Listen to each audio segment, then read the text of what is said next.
The number of women who have stood up and stuck up for me is ignored. We ignore the thousands of women who stood up and stood by me and said everything I said is true. So to me, that's an acceptance, not just that you want to get back on platforms, because maybe that was one of the reasons you were no platform, but that you've recognized and understood the potential harm to the wrong kind of impressionable mind by some of the things you've said. Would that be fair? I recognize and understand that with massive fame, you have to be more careful about being misconstrued. With power comes responsibility. However, that can be said about anybody and everything. Trying to protect children from the internet is a very interesting subject in and of itself, because I would argue that 80% of the content on the internet can be negative or detrimental to a young mind that doesn't understand the world. Yes. In a lot of cases, some of them promote non-consensual activity with people, right? No, I haven't. And this is the thing. And I've been vilified, not because of the things I say, because much more extremist content already exists on the internet. I think if you're honest with yourself,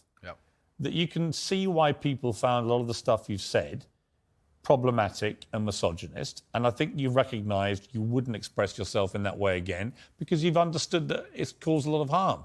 Really, what I wanted to get to today was an acknowledgement by you that these things clearly were said in the wrong way, created the wrong impression if you didn't mean them the way you intended them, and can therefore have a malevolent influence when you have a huge following.